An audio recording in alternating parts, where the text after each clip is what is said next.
The galaxy had known peace for 10,000 years. The Galactic Council ruled over 300 species across 2 million star systems. They had laws, they had treaties, they had a way of doing things that everyone followed without question.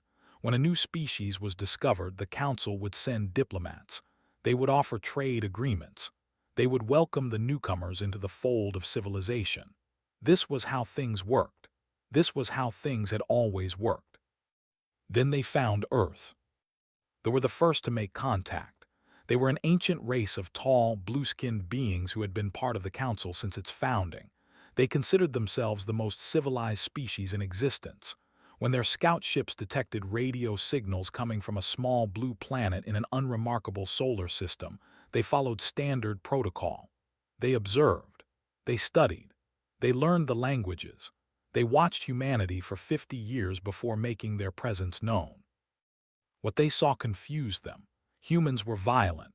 They fought wars against each other over land, over resources, over ideas. They killed their own kind by the millions. The wrote detailed reports about this primitive species. They noted that humans had nuclear weapons pointed at each other. They noted the pollution, the inequality, the suffering. But they also noted something else.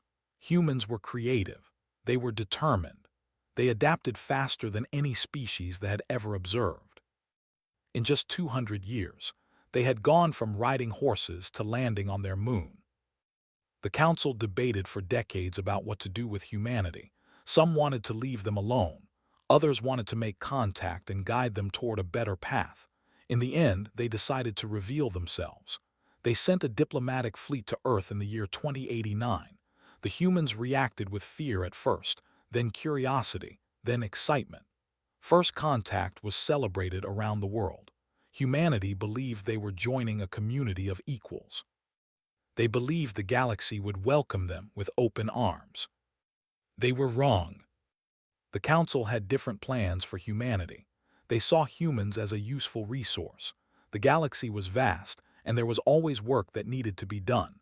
Mining operations on dangerous worlds, construction projects in hostile environments, security forces for trade routes through lawless space. These jobs were too dangerous for the refined species of the Council. They needed workers who could survive harsh conditions.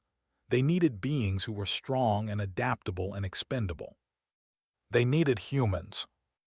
The treaties that Earth signed seemed fair on the surface: trade agreements, technology exchanges, military alliances, but hidden within the complex legal language were clauses that bound humanity to service. Earth became a labor world. Millions of humans were shipped off to work in mines on distant planets. They built cities for species who looked down on them. They died in wars that were not their own. The Council called it partnership. Humanity called it something else entirely. For 30 years, humanity endured. They worked. They suffered. They watched their children grow up on foreign worlds, serving masters who treated them like animals. The death toll climbed into the hundreds of millions. Entire generations were born into servitude. Earth itself was stripped of resources to feed the endless appetite of the galactic economy. The oceans were drained of fish. The forests were cut down. The air grew thick with pollution from alien factories. The beautiful blue planet that humanity had called home for 200,000 years was dying. The Council did not care. To them, humans were just another resource to be exploited. They had done this before with other young species. Some had accepted their place in the hierarchy. Others had tried to resist and been crushed. The Council had fleets of warships that could reduce entire planets to ash. They had weapons that could crack worlds in half. No species had ever successfully challenged their authority. They assumed humanity would be no different. That was their first mistake. Deep beneath the surface of Earth, in bunkers that had been built during the Cold War and expanded in secret over the following century, humanity was preparing. The resistance had started small. A group of scientists here, a cell of former soldiers there, but it grew. It spread through every human colony, every mining operation, every construction site. They called themselves the Iron Covenant, and they had one goal: freedom. Admiral Sarah was the leader of the Iron Covenant's military arm. She was 63 years old. Her parents had been among the first humans sent to work in the mines. Her father had died in a cave collapse when she was 12. Her mother had worked herself to death by the time Sarah was 20. She had spent her entire life waiting for this moment, waiting for humanity to strike back. The plan had taken 20 years to develop.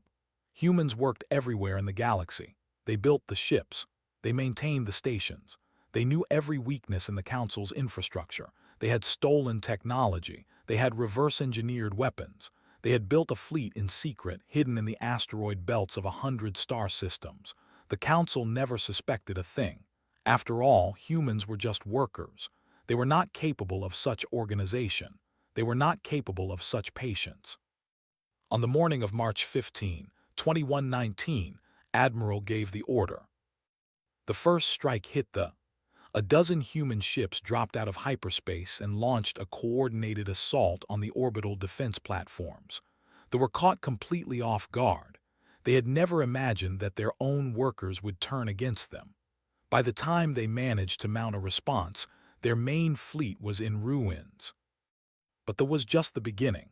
Across the galaxy, human workers rose up simultaneously. Mining colonies seized control of their facilities. Construction crews sabotaged the projects they had been forced to build. Human soldiers in Council armies turned their weapons on their commanders. It was chaos on a scale the galaxy had never seen. The Council responded with overwhelming force. They sent their combined fleets to crush the rebellion. They expected a quick victory. They expected humanity to beg for mercy once they saw the true power of the Council's military. They expected wrong. The Battle of was the turning point. The Council sent a fleet of 3,000 warships to destroy the main human stronghold. Admiral was waiting for them with only 500 vessels. The Council commanders laughed when they saw the numbers. They ordered their ships forward, confident in their superiority. They did not understand what humans were capable of when pushed to the edge. The human ships were smaller and less advanced, but they were crewed by beings who had nothing left to lose. They fought with a ferocity that the Council had never encountered. They used tactics that no other species would consider. They rammed their own ships into enemy vessels. They flew directly into weapons fire to deliver killing blows. They died by the thousands, but they kept coming. When the battle was over, only 200 Council ships remained. The human fleet had been reduced to less than 100 vessels, but they had won.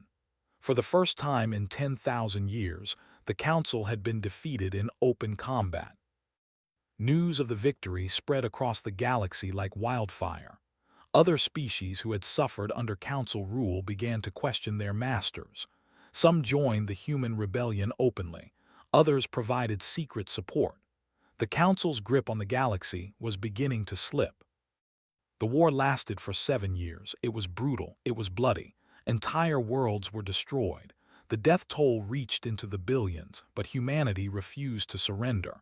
They had spent 30 years as slaves. They had watched their planet die. They had buried their children in foreign soil. There was no forgiveness in their hearts. There was only fire and steel. Admiral led the final assault on the Council's capital world herself. She was 70 years old by then. Her hair had turned white. Her body was covered in scars from a dozen battles, but her eyes still burned with the same fire that had driven her since childhood. She stood on the bridge of her flagship, the INS Vengeance, as her fleet tore through the Council's defenses. The Council members tried to negotiate. They offered to release all human workers. They offered reparations. They offered a seat on the Council itself. Admiral listened to their pleas with a stone face. Then she gave her response. The bombardment lasted for 3 days. When it was over, the Council's capital was nothing but rubble and ash. The great towers that had stood for 10,000 years were gone. The archives that contained the history of galactic civilization were destroyed. The Council itself ceased to exist. In the aftermath, humanity established a new order. They called it the Human Confederation, and it was built on principles that the Council had never understood: freedom, equality, justice. The species who had helped humanity during the war were welcomed as partners, not subjects. Those who had stood against them were given a choice: accept the new order or be destroyed. Most chose to accept. The galaxy that emerged from the war was different from the one that had existed before. It was harder, it was more dangerous, but it was also more free. Humanity had proven something that no other species had ever demonstrated. They had shown that even the mightiest empires could fall. They had shown that the will to fight could overcome superior numbers and technology. They had shown that some things were worth dying for. Admiral retired to Earth after the war. The planet was slowly healing. Trees were growing again. Fish were returning to the oceans. Children were playing in parks that had been wastelands just a decade before. She spent her final years watching the sunrise from a small house on a hillside, surrounded by her.